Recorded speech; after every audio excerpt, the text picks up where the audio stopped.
Françoise Brenard, bonjour. Bonjour Sandra. Alors vous allez continuer à nous parler de Nazareth, avec je crois l'accent mis aujourd'hui sur Joseph. Oui. Alors nous vous écoutons. Eh bien, je vais suivre une prière d'un sanctuaire d'Amazonie.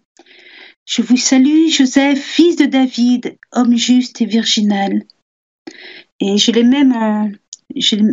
même une fois, en me promenant, composé une mélodie sur cette prière. Je ne sais pas si on pourra l'écouter, Sandra. Hein? Alors, tout d'abord, Sandra, vous me direz si on peut l'écouter ou pas. Oui, on pourra l'écouter, vous me direz quand vous le souhaitez. D'accord. Eh bien, tout d'abord, un mot sur cette salutation à Joseph. Hein? Dans l'Évangile, selon saint Matthieu, on nous dit que Marie était fiancée à Joseph. Or, avant qu'ils eussent mené vie commune, elle se trouva enceinte par le fait de l'Esprit Saint. Joseph, son mari, qui était un homme juste et ne voulait pas la dénoncer publiquement, résolut de la répudier sans bruit, alors qu'il avait formé ce dessein. Voici que l'ange du Seigneur lui apparut en songe et lui dit, et donc c'est là le « Je vous salue Joseph, fils de David », hein. C'est la parole de l'ange, Joseph, fils de David. Ne crains pas de prendre chez toi Marie ta femme, car ce qui a été engendré en elle vient de l'Esprit Saint. Elle enfantera un fils et tu l'appelleras du nom de Jésus, car c'est lui qui sauvera son peuple de ses péchés. Eh bien, quand Joseph a entendu cette salutation, chers auditeurs, prenez conscience de la grandeur de ce qu'il a entendu. Il sauvera son peuple, mais l'expression son peuple est très forte. Personne ne dit mon peuple, pas même le roi, pas même David, pas même l'empereur. Le peuple appartient à Dieu. Dans tout l'Ancien Testament, l'expression son peuple se rapporte uniquement à Dieu, qui avait choisi Israël comme son peuple, et qui, maintenant, par l'œuvre du Christ, s'est acquis un nouveau peuple, formé aussi des non-juifs. Et l'expression « il sauvera son peuple de ses péchés » est encore plus forte. En effet, nous dit l'Évangile, qui peut remettre les péchés sinon Dieu seul? Évangile de Marc, chapitre 2, verset 7. Le fait que Jésus sauve son peuple de ses péchés est un témoignage indirect de sa divinité. Ainsi donc, la salutation à Joseph est tout à fait bouleversante. Vous savez, dans l'Ancien Testament, Ézéchiel ne savait pas décrire le char divin. Il utilisait des comparaisons qu'on ne saurait représenter. Ézéchiel chapitre 1. Eh bien, quelle n'a pas été pour Joseph la vertigineuse perspective?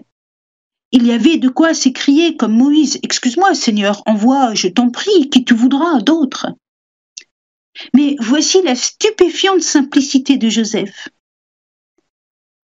Une fois réveillé, Joseph fit comme l'ange du Seigneur lui avait prescrit. C'est là une simplicité qui ne peut exister que dans un cœur d'une pureté cristalline. Bien, Sandra, si on peut écouter un peu le chant. Je vous salue, Joseph, fils de David, homme juste et virginal. La sagesse est avec vous. Vous êtes béni entre tous les hommes, et Jésus, le fruit de votre fidèle épouse Marie, est béni. Saint Joseph, Père digne, protecteur de Jésus-Christ et de la Sainte Église de Dieu, priez pour nous, pécheurs. Obtenez-nous la sagesse divine de Dieu. Et secourez-nous à l'heure de notre mort. Amen. Voilà donc pour ce chant à Saint-Joseph. Donc nous écoutons pour la suite peut-être quelques mots sur les origines des paroles, donc pour qu'on comprenne bien. C'est le sanctuaire des Trois Cœurs Unis d'Itapiranga. Donc c'est un sanctuaire qui est construit en Amazonie. Et donc il y a ce chant. Voilà. Alors ce sanctuaire est lié à des apparitions, mais le problème n'est pas les apparitions. Le problème est ce chant qui est tout à fait accepté par l'évêque du lieu. C'est une belle prière qui ressemble un peu à la prière de Saint Louis-Marie de Montfort d'ailleurs. Alors, donc, je vous salue Joseph, fils de David, je voulais commenter.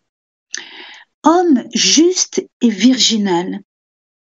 Eh bien, on peut établir une petite comparaison entre Saint Joseph et son ancêtre, le patriarche Joseph, fils de Jacob, qui devint intendant du Pharaon. En effet, l'Écriture les présente l'un et l'autre comme des hommes justes et droits. Alors pour le patriarche Joseph, eh bien, il faut lire le livre de la sagesse au chapitre 10, versets 13 et 14. Joseph juste et droit.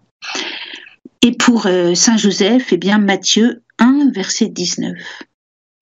Alors, le patriarche Joseph était appelé chaste, car il avait refusé de commettre l'adultère avec la femme de son maître Potiphar. Livre de la Genèse, chapitre 39. Et ensuite, il est accusé faussement par la femme de Potiphar, à laquelle il avait résisté, ce qui lui vaut la prison. Et c'est à la prison que se révèle son don d'interpréter les songes, un don qui lui vaudra d'être appelé auprès de Pharaon, et donc de devenir l'intendant, et donc de sauver les Hébreux de la famine. Voilà pour Joseph le patriarche. Alors, pour Saint Joseph de Nazareth, juste et virginal, bien voici un commentaire de Saint Éphrem le Syrien. Voilà, ça nous situe dans l'Orient chrétien, donc dans l'ambiance de Nazareth. Saint Éphrem est mort en 373, donc on est encore à l'époque des pères de l'Église. Joseph, parce qu'il était un homme juste, ne voulut pas dénoncer publiquement Marie. Il pensa surtout à la renvoyer, afin de ne pas commettre de péché en se laissant appeler le père du divin enfant. Il craignit d'habiter avec elle, de peur de déshonorer le nom du Fils de la Vierge. C'est pourquoi l'ange lui dit « Ne crains pas de prendre chez toi Marie ». Et l'évangéliste écrit encore « Il vivait avec elle dans la sainteté ».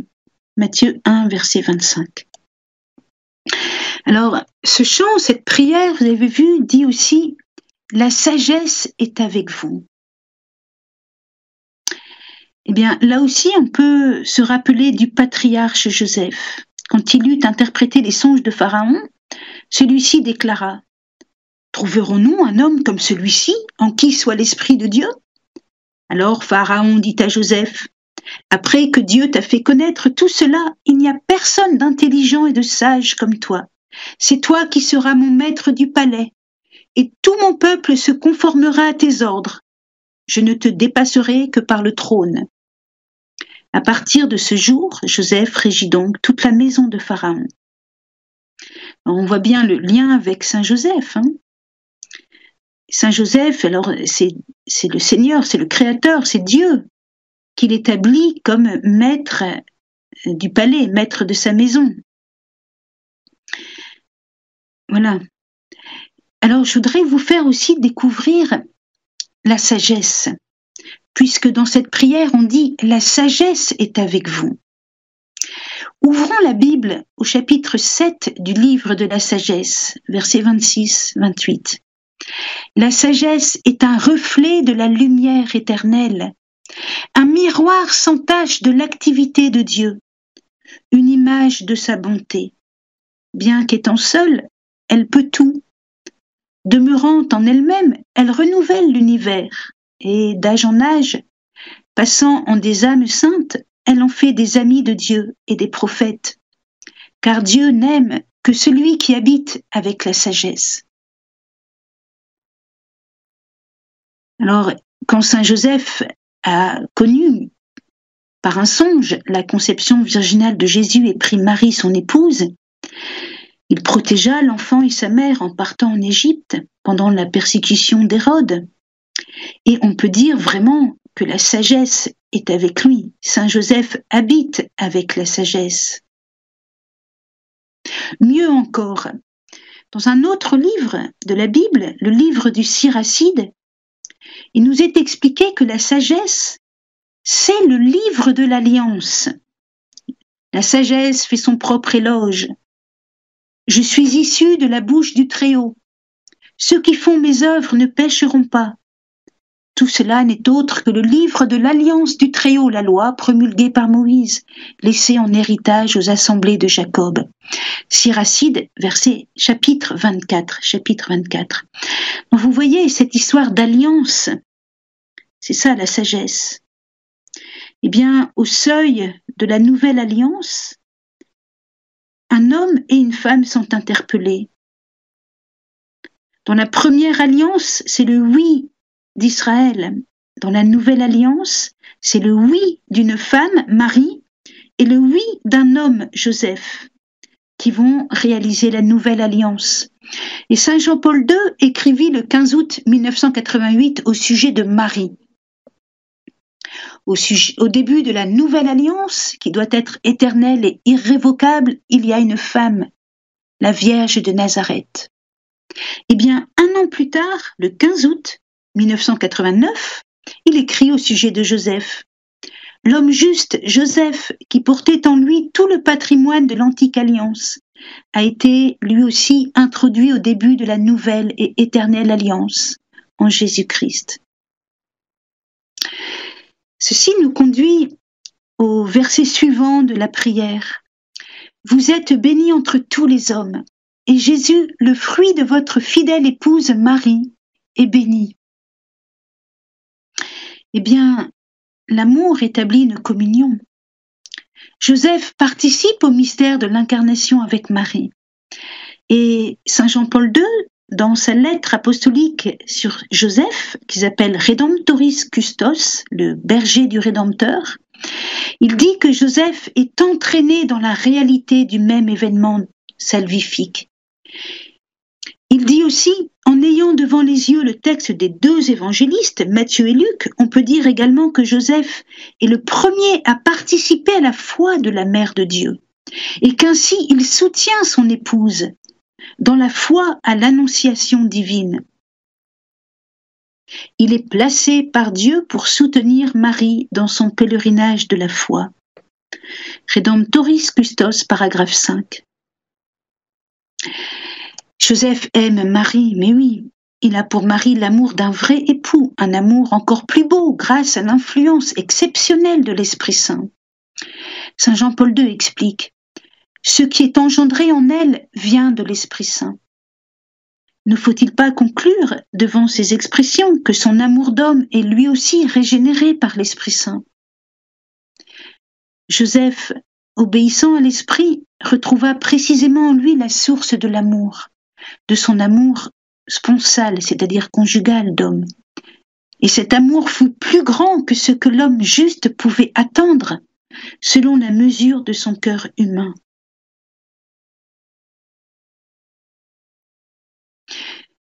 Alors, continuons. Saint Joseph,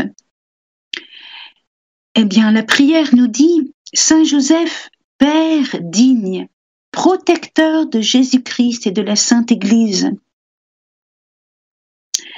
Joseph, bien que vierge comme Marie, exerce une vraie paternité, il est vrai père. Déjà, saint Augustin, au IVe siècle, l'avait remarqué, l'avait enseigné.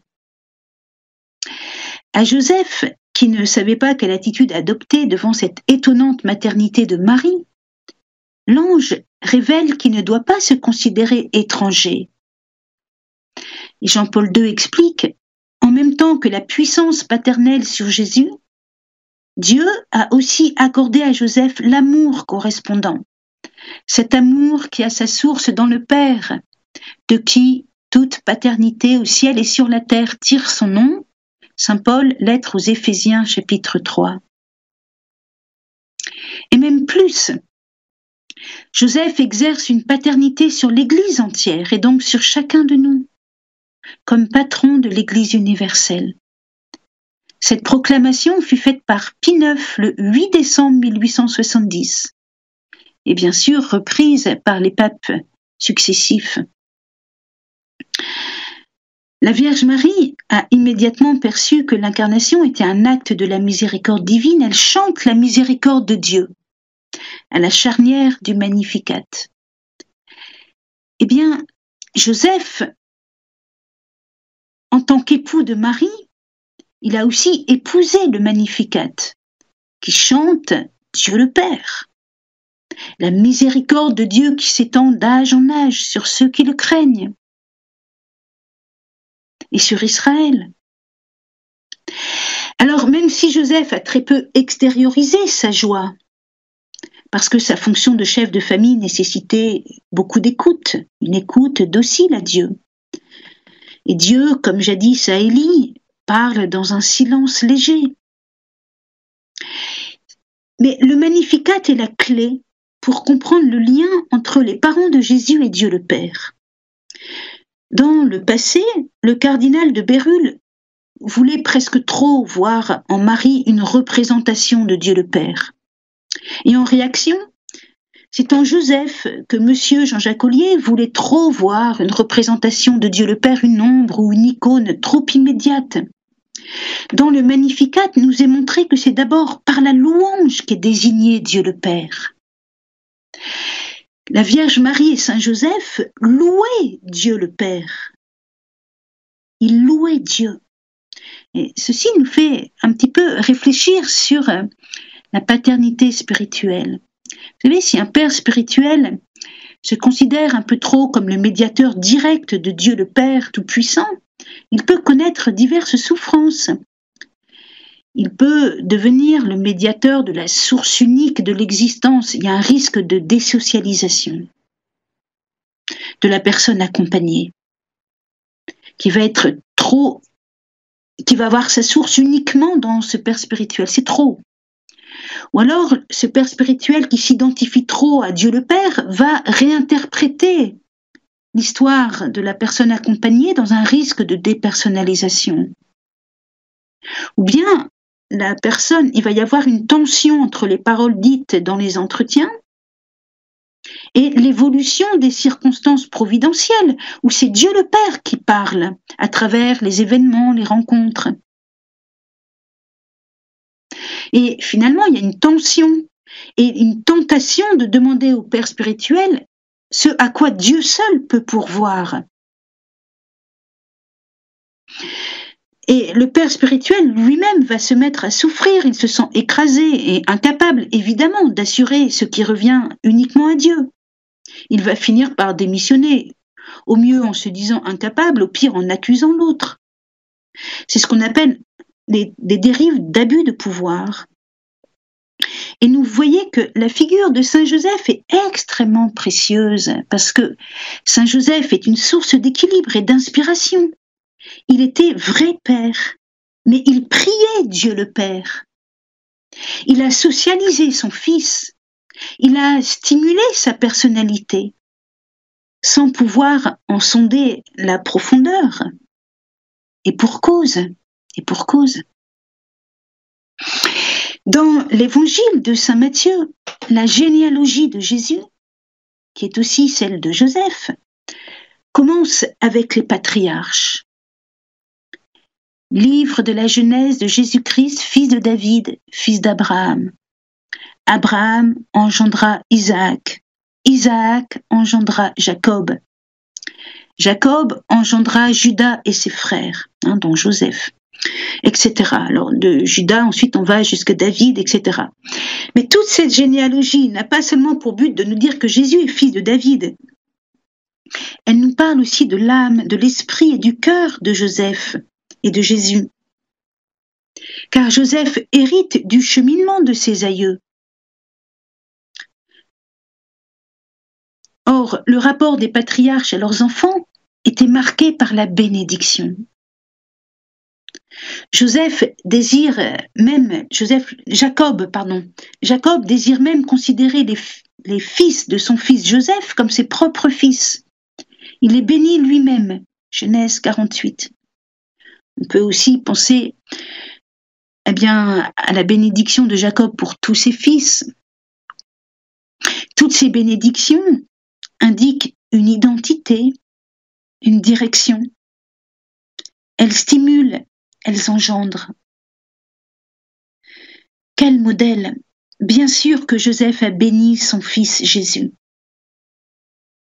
Bien sûr, il lui a appris son identité royale.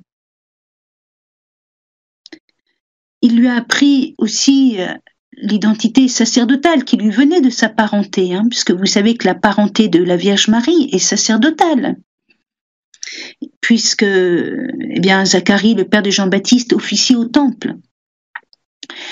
Il lui a donné son identité, sa direction. Il lui a fait connaître l'attente messianique.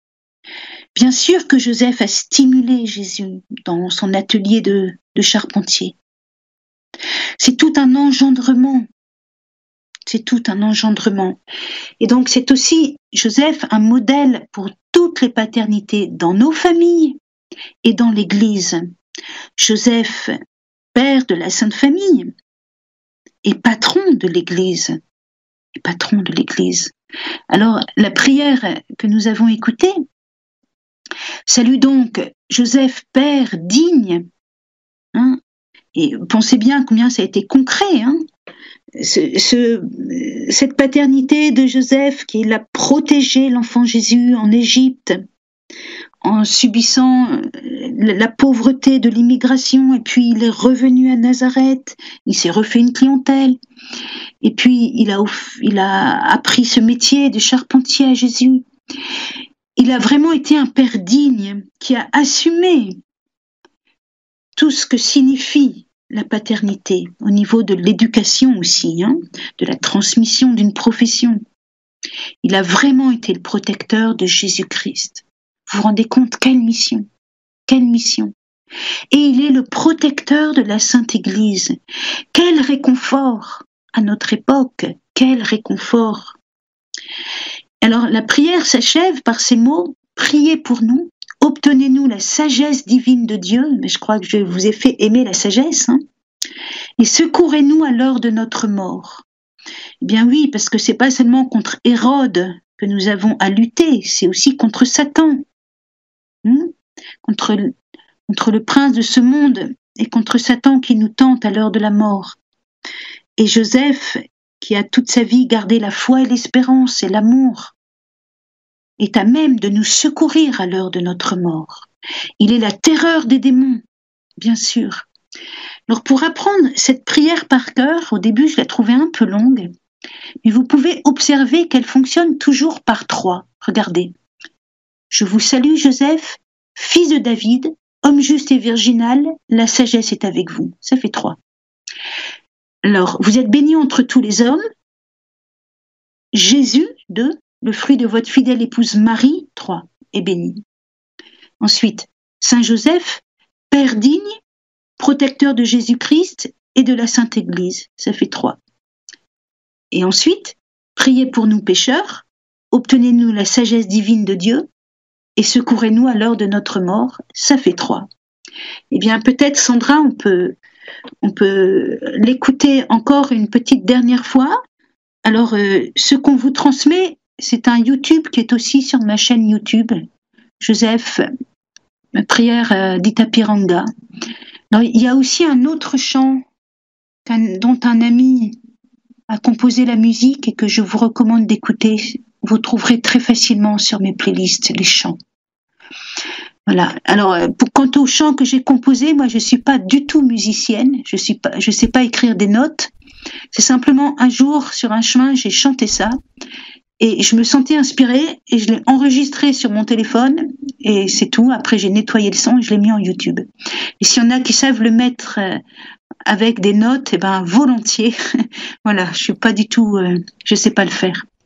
Vas-y, Sandra. Voilà, le message est passé. En tout cas, donc, nous allons écouter donc ce chant à Saint-Joseph.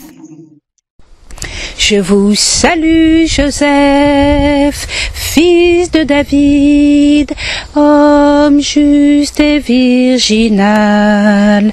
La sagesse est avec vous.